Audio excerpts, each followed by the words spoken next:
Hello there. This is a video response or an entry into Keith Hershey's 5-minute NPC challenge. In it, he gave the scenario where you were a GM and your party either didn't do exactly what you wanted to do, or you needed to delay them or divert them for some reason. But anyway, you had 5 minutes in which to create an NPC with which they could then interact in an adventure. And he said the challenge is to come up with methods that GMs can use to get that. The prize is limited to people in the United States, and I'm not in the United States, but I'm not all that interested in the prize. It's more for the fun of the competition. So I'm actually going to present two methods, the quick method and the good method. Now, the quick method can be very quick. You can sometimes do it without even breaking your stride. I'm going to take the example of the Lord of the Rings. Imagine that was an adventure, and at some point along the way to the Mines of Moria, you had to create an NPC, derail them for a brief adventure. Now, the quick way is take the strongest characteristics of one of your players or of the group as a whole, attack that directly and create an NPC around that. For instance, Aragorn, strongest characteristic, King in Exile. Frodo, strongest characteristic, Ring. Sam, Frodo is probably his strongest characteristic, or the most important thing for that character. So, what do you do with that? Well, King in Exile. What can attack a King in Exile?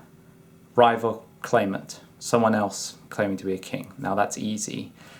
Dynasties, there's lots of lines, there's lots of contention who inherited what. So Aragorn encounters someone who claims to be the legitimate king of Gondor and has a semi-legitimate or a believable claim on the title. Maybe he wants Aragorn's sword, Narsil, that's been reforged, because that is his by right.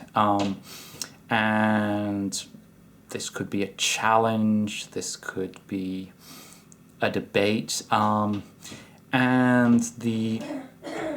this person's NPC has been looking up Aragorn specifically and found him. So at this point, Aragorn needs to decide: is he behaving the honourable way? Does he go through contests of kings,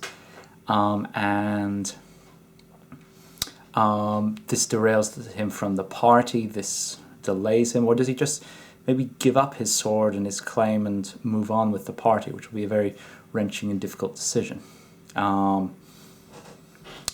Frodo loses the ring. Someone steals the ring. How does this happen? Not something connected with the main plot. It's a gold ring. Someone sees it, someone steals it, but they're in the middle of nowhere. So probably they take shelter somewhere and the owner steals it. Except it makes no sense for sort of the owner to steal it and run away or anything like that. So maybe a child of that. Okay, yeah. People own a hut. The party takes shelter there. The child or the adolescent, the teenager son of the owners, sees the ring, sees a chance at fortune, nicks it, runs for it. And then you've got a whole adventure of that, especially because he doesn't really know its value. He might be told its value, and they're chasing after someone who's not really sort of particularly guilty. Okay, for the same thing for Sam. How's that work? Frodo's kidnapped. Why is he kidnapped? Some reason that does not connect with the whole War of the Rings. Frodo's small, he's a halfling, he looks like a child. Bam. Some couple, local noble couple, haven't managed to conceive, and their steward kidnaps Frodo as a replacement child. That's to be his destiny there. Then you can fill out the relationship between these characters after as things develop, but there. So that's the quick method. The slower method, if you have the full 5 minutes, goes through several stages. First of all, choose a collection of random words. Forget about the characters for the moment. Choose a collection of random words or some other randomizing thing.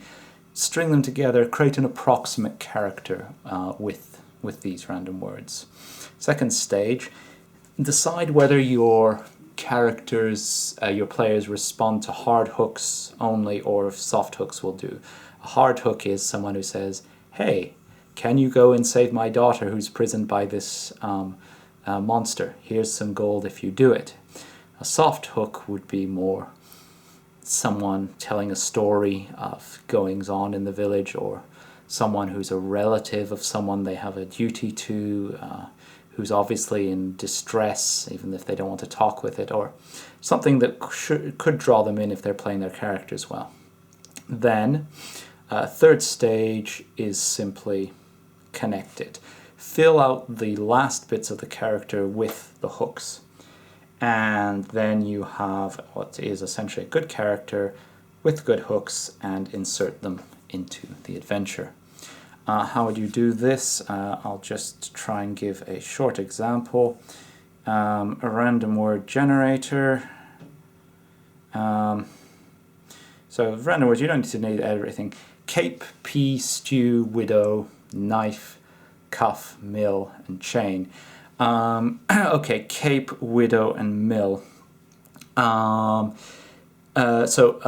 miller, someone, so a peasant basically, cape, ideas above their station, someone pretending to be noble when they're not. They're pretending to have a lot of interest, they're playing a role.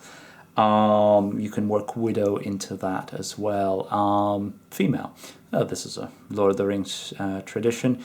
Female peasant type pretending to be male nobleman, possibly with chain mail, we can work that in. Okay, you've got your character there, and now let's slot them in. Okay, they're probably known in this area that this is not true. Maybe in a village it's known it's not true, but maybe they have a great charisma. And maybe they are pretending, maybe they're so convinced of their role there that sort of, and they give themselves air, and they've convinced a certain amount of the people around them, even though the ones who know, to go along with this. And of course outsiders have no idea. So how do we then start hooking into the Lord of the Rings example story? Well, we can hook with, say, legends or something like that. They could be pretending to be pretty much anything. Some long-lost relative of Aragorn or Boromir, or from their family trees, or some elf or some descendant from lost elf. Yeah, we could work with an elf if you want. So they could pretend to be an elf, or sort of a lost elf, or the descendant of an elf, or whatever there. So that gives you sort of a soft hook of interaction. So they're a legend, maybe there's something relevant to the story of the ring in some way, and they play this role, and the people around them help them play the role, but they're lying, but they'll go to great lengths to maintain their mystique, to maintain their lie. Anyway, and there you have an NPC and a connection, and you can develop that story. I'll give an example of both techniques in a subsequent 5-minute video. Thanks.